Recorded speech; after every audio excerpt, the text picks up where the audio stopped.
इसमें बाकी जगहों पर क्या आपको देखने को मिली? बात अगर हम बिहार की कर लें, बात अगर हम किसी और प्रदेश की कर लें, बिहार में तेजस्वी ने जरूर डेंट किया लेकिन बहुत ज्यादा नहीं।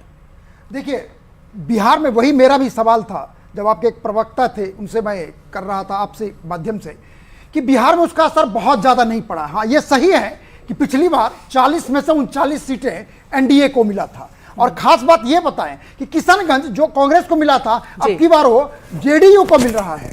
ठीक है, और जहां तक उत्तर प्रदेश का सवाल है वहां पे कास्ट कॉम्बिनेशन नैरेटिव सारे के सारे जिस तरह का यहां पर हुआ है बिहार में नहीं हुआ है। जैसे मैंने अभी कहा कि वहां पर Congress, SP, BSP on record, of record सारे वोट एक जगह इकट्ठा हो गए हैं। नेचुरल है यदि बिहार में भी इस तरह का होता तो परिणाम उल्टा होता। लेकिन अब देखिए 244 सीट पर बीजेपी लीड कर रही है।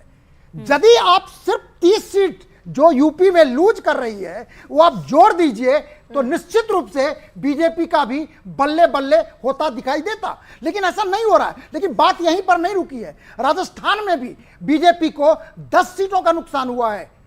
उसके बाद महाराष्ट्र में जहां पर बीजेपी शिवसेना को 2019 में 41 सीटें मिली थी, अब की बार उनको सिर्फ 18-19 मिल रहा है। लेकिन स्टेट टू स्टेट मामला अलग दिखाई दे रहा है। बिल्कुल। और फखरुल हसन जी हमारे साथ लगातार जुड़े हैं, समाजवादी पार्टी के प्रवक्ता। फखरुल हसन जी, समाजवादी पार्टी और अखिलेश यादव एक तरह से गेम चेंजर साबित हुए। न सिर्फ आपने एक बड़ी जीत उत्तर प्रदेश में दर्ज की है बल्कि उसके साथ साथ यह भी कहा जा रहा है कि कांग्रेस जिसको कहते थे कि उसका ग्राउंड पर कोई संगठन नहीं है, सफाई कार्यकर्ताओं ने, मतलब आप लोगों का जो टीम वर्क रहा कांग्रेस और समाजवादी पार्टी साथ आकर, पूर्व में भी आपने एक्सपेरिमेंट किया था ये, लेकिन वो सफल नहीं रहा। लेकिन इस बार आप नतीजों की ओर है।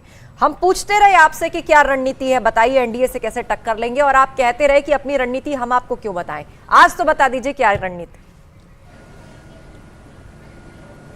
देखिए आस्था जी, रणनीति वही है पीडीए। हमने बार बार इस बात को कहा कि हम पीडीए रणनीति पे घोसी का विधानसभा चुनाव जीते हैं और भारतीय जनता पार्टी उस बात को नकारती रही कि पिछड़े उनके साथ है। समाजवादी पार्टी ने 34 पिछड़े ओबीसी जातियों के वो प्रत्याशियों को मैदान में उतारा जो गैर यादव ओबीसी थे। 10 दलितों को हमने टिकट दिया। तो जो समाजवादी पार्टी का टिकट बंटवारा था वो हमारे पीडीए फॉर्मूले पे था। और फिर उत्तर प्रदेश की जनता में सरकार के खिलाफ गुस्सा था। लगातार नौजवानों के पेपर लीक हो रहे थे, नौजवान गाड़ियों में बस के, ठीक है, इसी पर रिएक्शन आलोक वर्मा जी का भी ले लेते हैं। आ रहे थे और जब इसी पर रिएक्शन आलोक वर्मा जी का भी ले लेते हैं। आलोक जी, पीडीए को आप बार बार परिवार डेवलपमेंट पार्टी अलायंस कहते रह गए, लेकिन लगता है कि पीडीए में यूपी की जनता ने, मतदाताओं ने भरोसा दिया। चाहे वो दलित मतदाता हो जो पहले बीएसपी के साथ था, इस बार आपको उम्मीद थी कि आप और ज्यादा सेंधमारी करेंगे, लेकिन वो बीएसपी को न मिल करके वो गए सपा और कांग्रेस के पास। वैसे ही गैर यादव ओबीसी वो भी छिटक गए आपके पास से, ऐसा लग रहा है। सस्तीकरण की राजनीति चली हो तो मैं पहले से आपसे कह रहा हूँ, जात जवाब की राजनीति चली है। जातियों का गठजोड़ उन्होंने बनाने की जो कोशिश की वो चला है। साथ ही जो दफलत में डालने की कोशिश की गई थी, राहुल गांधी जो एक छोटी सी संविधान की किताब लेकर के जाते थे और कहते थे कि भारतीय जनता पार्टी अगर सत्ता में आई तो आपका संविधान बदल देगी, आपका आरक्षण खा जाएगी, आपका आरक्षण भी ले जाएगी। तो जो दफलत में डालने की उन्होंने कोशिश की थी वो उत्तर प्रदेश में चल गया। निश्चित रूप से हमने काम बहुत किया था। उत्तर प्रदेश में जो परिवर्तन है वो दिखाई पड़ रहा है, दृष्टिगोचर हो रहा है। कोई भी अगर सड़कों पर जाएगा तो शानदार सड़कें उत्तर प्रदेश में दिखाई पड़ती है। 2017 के पहले जिस तरीके के हालात उत्तर प्रदेश में थे कि रात में भी लाइट नहीं आती थी, दिन में भी लाइट नहीं आती थी, वो हालात उत्तर प्रदेश के बदले हैं। नए उद्योग यहाँ पर लग रहे हैं, मेडिकल कॉलेज खुले हैं। लेकिन उत्तर प्रदेश में 2022 में भी तस्वीर बदली थी अगर वोट परसेंटेज के लिहाज से कहें, और उस वक्त समाजवादी पार्टी के समर्थन में बहुत सारे लोग गए थे, वोट उनको अच्छा खासा मिला था। वो अलग बात है कि विधानसभा में वो जीते नहीं, सरकार आपकी बनी। और इस वक्त एक और बड़ी खबर आ रही है आजमगढ़ से। आजमगढ़ में दिनेश निरहुआ की हार, दिनेश लाल यादव उर्फ निरहुआ की हार हो गई है। एसपी के प्रत्याशी धर्मेंद्र यादव यहां जीत गए हैं। दिनेश जो कि यहां से सांसद थे वो हार गए हैं। एसपी प्रत्याशी धर्मेंद्र यादव को जनता ने वोट दिया और वो जीत गए हैं। तो समाजवादी पार्टी के प्रत्याशी हैं, शुरू से आगे चल रहे थे आज और अब नतीजों में कन्वर्ट हुआ, जीत गए हैं वो दिनेश लाल यादव उर्फ निरहुआ। की हार हुई है। निरहुआ जो कि कहते थे कोई आए कोई जाए, निरहुआ डटल रहल, लेकिन इस बार निरहुआ को पब्लिक ने कह दिया जरूरत नहीं डटे रहने की। वीरेंद्र जी, देखिए वहां पर निरहुआ जीते थे, लेकिन हाँ। जीत का जो मार्जिन था ना बहुत कम था। देखिए 3-4 कॉन्स्टिट्यूंसी जो है ना वो शुद्ध करके मुलायम सिंह जी के परिवार का कॉन्स्टिट्यूंसी कहिए, जैसे गांधी परिवार का अमेठी है, चाहे रायबरेली है। अब उससे सहमत हैं असहमत हैं वो मेरा व्यक्तिगत राय अलग है, लेकिन वो है और उसी का एक परिणाम और है। केंद्रीय मंत्री के हारने की खबर है वीरेंद्र जी।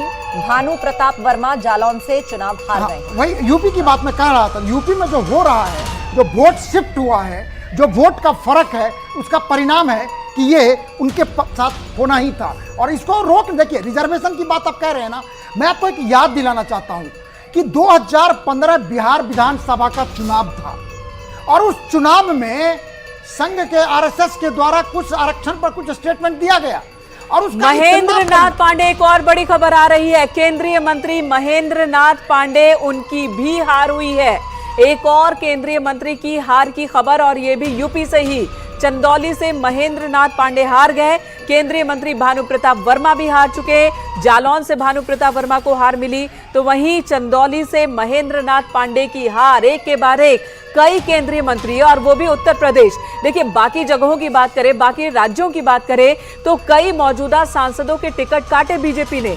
उत्तर प्रदेश ही वैसी जगह थी जहां पर कम टिकट कटे थे और रिपीट हुए थे यहां पर चेहरे, लेकिन हार का सामना करना पड़ रहा है। वीरेंद्र जी, देखिए अब मैं चंदौली की बात करूंगा। मैंने साफ साफ उसमें देखा कि पिछले चुनाव में पांडे जी 5% कम मार्जिन से जीते थे, तो कायदे से मुझे लगता है उनको कि पार्टी टिकट नहीं को देना कैंडिडेट था। बदल देना था, लेकिन नहीं बदला गया। तो जब ये एक यूपी का इंडिकेशन दबाव था है, क्या? तो यूपी का इंडिकेशन दबाव को था। समझना चाहिए। चलिए, तो बिल्कुल आपका आकलन है कि बहुत कम मार्जिन पिछली बार जीत का था, तो इस बार ना रिपीट करते तो शायद बेहतर परिस्थिति होती।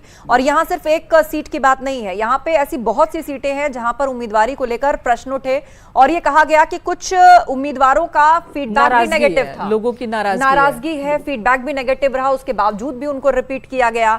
और कई उम्मीदवार तो ऐसे थे कि शायद मोदी के चेहरे के ही भरोसे वो बैठे रह गए। उनको कैंपेनिंग करते हुए, गली गली चौपालों में जाते हुए, डोर टू डोर कनेक्ट करते हुए भी उस प्रकार नहीं देखा गया।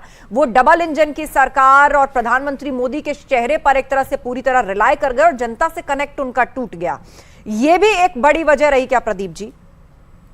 केंद्रीय मंत्रियों का चुनाव हार जाना, इससे तो एक बहुत बड़ा संदेश निकलता है और यह बड़े आत्ममंथन की वजह भी है कि कौन चुनावी मैदान में आपका प्रत्याशी है।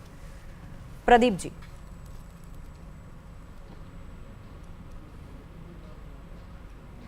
आलोक वर्मा हमारे साथ हैं। लगता है आवाज उन तक नहीं जा रही है, फिलहाल आवाज उन तक नहीं जा रही है।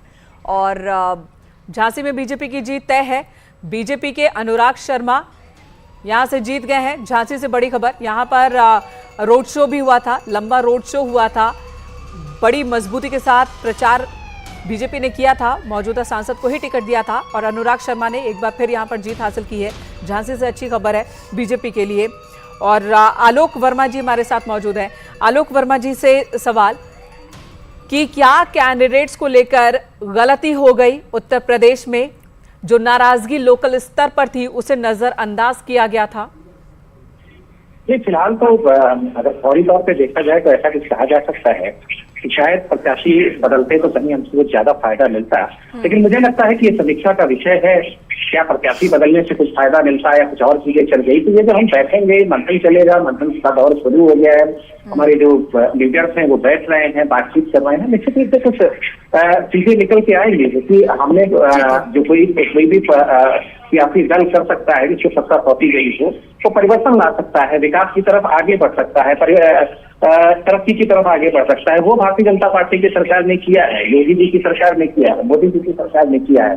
तो मुझे लगता है कि अभी इस मंथन की जरूरत है। भारतीय जनता पार्टी के रणनीतिकार बैठेंगे निश्चित रूप से, और उसके लिए एक बैठक भी इस वक्त लखनऊ में चल रही है, मुख्यमंत्री आवास पर बैठक चल रही है।